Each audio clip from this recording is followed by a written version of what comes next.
தீ பரவட்டும். என்னடா திடீர்னு இன்வெஸ்டர் லிட்ரஸி சேனல்ல பராசக்தி படத்துக்கு ப்ரொமோஷனான்னு நீங்க யோசிக்கிறீங்களா? கண்டிப்பா கிடையாது.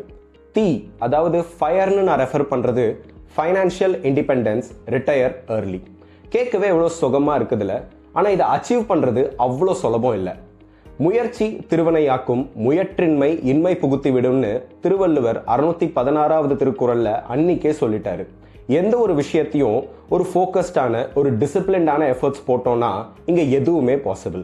நீங்க பர்சனல் ஃபைனான்ஸை பத்தி இன்டர்நெட்ல நிறைய ப்ரௌஸ் பண்ற ஒருத்தர்னா தென் இந்த அக்ரனிம் கண்டிப்பா உங்க கண்ணுல பட்டிருக்கும். இன்னும் சொல்ல போனா இந்த ஃபயரை பத்தி படிச்சுட்டு இங்க நிறைய பேர் சீக்கிரம் ரிட்டையர் ஆகணும்னு சொல்லிட்டு இருக்காங்க. நாட் பிகாஸ் அவங்க எல்லாருக்கும் ஃப்ரீடம் வேணுங்கிறதுனால இல்ல, பட் பிகாஸ் இப்ப இருக்கிற ஒர்க் அண்ட் லைஃப் ஸ்டைல்ல அவங்க ரொம்ப ஓவர்வெல்ம்டா, ஸ்ட்ரெஸ்ஸா, பர்ன்ட் அவுட்டா அண்ட் ஃபியூச்சரை பத்தி ஒரு நிலையான பயத்தோட இருக்காங்க. அண்ட் ஆஸ் யூஷுவல் நம்ம சோஷியல் மீடியா உருட்டுகள் இந்த ஃபயர்ன்ற கான்செப்டை பத்தி பேசியே இதை ஒரு எஸ்கேப் ரூட்டாவே மாத்தி வச்சிருக்காங்க. எந்த ஒரு ஹைப்பும் இல்லாம ஃபயர் அப்படின்னா என்னங்கிறத பத்தி புரிஞ்சுக்கலாமா? நான் அருண், இது இன்வெஸ்டர் லிட்ரஸி வித் அருண்.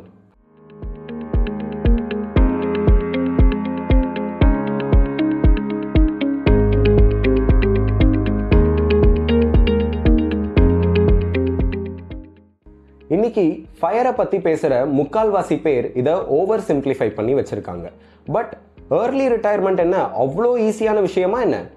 இதை ஈஸியான விஷயம்னு சொல்றவங்க எல்லாரும் இதை பத்தி ஏதோ ஒரு புக்ல படிச்சிருப்பாங்க, ஆர் ஒரு எக்ஸல் ஸ்ப்ரெட்ஷீட்ல வெறும் நம்பர்ஸை வச்சு ஒர்க் அவுட் பண்ணி பார்த்துருப்பாங்க. பட் வாழ்க்கையோட பியூட்டியே அதோட அன்சர்டனிட்டி தான், ஒரு நிச்சயமற்ற தன்மை தான்.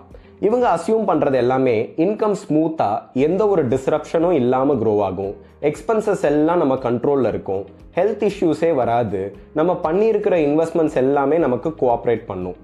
ரியாலிட்டியில இந்த அசம்ஷன்ஸ் எல்லாம் வாழ்க்கையோட அன்சர்டனிட்டியோட ஃபேஸ் டு ஃபேஸ் மோதும் போது தூள் தூள் ஆகிடுது. ரியல் லைஃப்ல நம்மளோட கெரியர்ஸ் எல்லாம் ரொம்ப வாலட்டைலா தான் இருக்கு.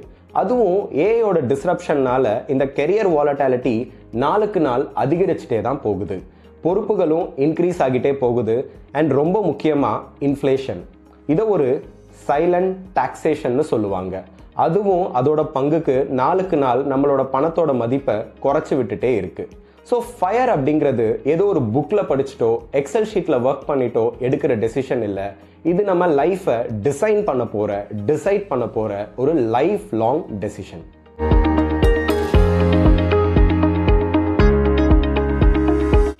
ஃபயர் அப்படிங்கிறது சீக்கிரமா ரிட்டையர் ஆகிறது கிடையாது.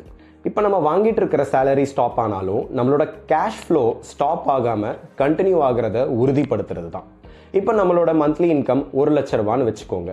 நம்ம வேலையை விட்டதுக்கு அப்புறமும் கூட இதே லெவல் வருமானம் நிலையா வரா மாதிரி ஒரு இன்கம் சோர்ஸ் இருக்கணும். ஏதோ ஒரு பெரிய அமௌண்ட்டோ இல்லை ஒரு கார்பஸோ இருக்குன்னா ரிட்டையர் ஆகக்கூடாது. பட் கண்டினியூவஸான கேஷ் ஃப்ளோ இருக்கான்னு உறுதி செய்யறது ரொம்ப முக்கியம்.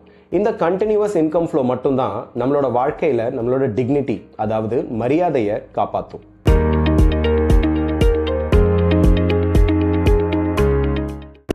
இப்போ உங்களுக்கு வயசு 25 ஆகுதுன்னா தென் இப்போதான் நீங்க உங்களோட கெரியரையே ஸ்டார்ட் பண்ணியிருப்பீங்க. இந்த ஸ்டேஜில் ரிட்டையர்மெண்ட் அப்படிங்கிறது உங்களோட ஃபோக்கஸ்லேயே இருக்கக்கூடாது. இந்த ஸ்டேஜில் உங்களோட ஃபோக்கஸ் எல்லாமே இன்கம் க்ரோத், கெரியர் டெவலப்மெண்ட், எஸ்ஐபியில் இன்வெஸ்ட் பண்ணுறது, எமர்ஜென்சி ஃபண்ட்ஸை பில்டப் பண்ணுறது, ஹெல்த் இன்சூரன்ஸ் அண்ட் ரொம்ப முக்கியமாக ஒரு டேர்ம் லைஃப் இன்சூரன்ஸ். சின்ன வயசுலேயே இன்சூரன்ஸ் எடுக்கும்போது ப்ரீமியம்ஸ் எல்லாம் ரொம்ப கம்மியாக இருக்கும். இந்த ஸ்டேஜில் பர்ஃபெக்ஷனை விட டிசிப்ளின் தான் ரொம்ப முக்கியம். அடுத்து 35 வயசு, இதை ஒரு ரெஸ்பான்சிபிலிட்டி ஃபேஸ்ன்னு சொல்லுவாங்க. இந்த ஃபேஸில் கமிட்மெண்ட்ஸ் எல்லாம் ரொம்ப அதிகமாக இருக்கும் அண்ட் நம்மளோட வாழ்க்கை ரொம்ப எக்ஸ்பென்சிவாகவும் எமோஷ்னலாகவும் இருக்கும். இந்த ஸ்டேஜில் நம்ம ஃபோக்கஸ் பண்ண வேண்டியது எல்லாமே கடன் சுமையை கம்மி பண்ணுறது, செகண்டரி சோர்ஸ் ஆஃப் இன்கம்க்கு ஏற்ற மாதிரி ஸ்கில் செட்ஸையும் நெட்வொர்க்கையும் டெவலப் பண்ணுறது அண்ட் ரொம்ப முக்கியமாக நம்ம 25 வயசுலேருந்து செஞ்சுட்டு வந்த இன்வெஸ்ட்மெண்ட்ஸை காலத்துக்கு ஏற்ற மாதிரி கரெக்டாக அசட் அலோகேஷன் பண்ணுறது. இந்த ஸ்டேஜில் மார்க்கெட் வாலட்டாலிட்டியை விட ரொம்ப முக்கியமான ஒன்று நம்மளோட மைண்ட் செட் பேலன்ஸை லூஸ் பண்ணாமல் பார்த்துக்கிறது தான். அடுத்து 40+, இதை ஒரு கண்டினியூட்டி ஃபேஸ்ன்னு சொல்லுவாங்க. ஆக்சுவலாக இந்த ஃபேஸில் தான் நம்ம ஃபயர் எடுக்கலாமா இல்லை இன்னும் கொஞ்சம் வருஷம் வெயிட் பண்ணலாமான்னு டிசைட் பண்ண போகிற ஃபேஸ். கண்டினியூவஸ் கேஷ் ஃப்ளோ உறுதியாக இருக்கா, செகண்டரி சோர்ஸ் ஆஃப் இன்கம்மை ப்ரைமரி சோர்ஸ் ஆஃப் இன்கம்மாக கன்வெர்ட் பண்ணலாமா, நம்மளோட கார்பஸ் அதாவது ரிட்டையர்மெண்ட் கேபிட்டல் ப்ரொடெக்ஷன் இருக்கிற மாதிரி கரெக்டாக இன்வெஸ்ட் பண்ணியிருக்கிறோமா, மெடிக்கல் இன்ஃப்ளேஷனுக்கு ஏற்ற மாதிரி பேக்கப் சோர்ஸ் ரெடி பண்ணியிருக்கிறோமா, இதெல்லாம் 100% ரியாலிட்டியோட ஒத்து போகிற மாதிரி மட்டும் இருந்தால் தான் நம்ம ஃபயர் ஸ்டேட்டஸை அச்சீவ் பண்ணிட்டதா அர்த்தம்.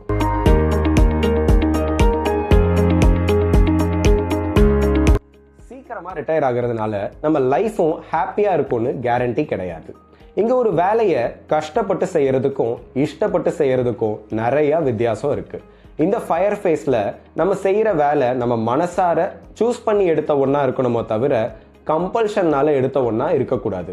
கம்பல்ஷன் நம்மளை எப்பயுமே ஸ்ட்ரெஸ்ல கொண்டு போய் விட்டுரும். இங்கே ஸ்டேபிள் கண்டினியூவஸ் கேஷ் ஃப்ளோ இருக்கிற people exponential single source of income இருக்கிற பீப்புளை விட ரொம்ப ஹாப்பியாகவும் பீஸ்ஃபுல்லாகவும் இருப்பாங்க. ஃபைனான்ஷியல் ஃபயர் ஒர்க்ஸ் வேண்டாம், ஃபைனான்ஷியல் கண்டினியூட்டி இருந்தால் போதும். அதுதான் ரியல் ஃபயர். இந்த வீடியோ உங்களுக்கு பிடிச்சிருந்தா லைக் பண்ணுங்க, சேனலுக்கு சப்ஸ்கிரைப் பண்ணி சப்போர்ட் பண்ணுங்க. அண்ட் இந்த வீடியோவை உங்கள் நெட்வொர்க்கில் ஷேர் பண்ணி ஃபயர் பற்றின அவேர்னஸை ஸ்ப்ரெட் பண்ணுங்க. நிதி விழிப்புணர்வில் சேர்ந்து பயணிப்போம்.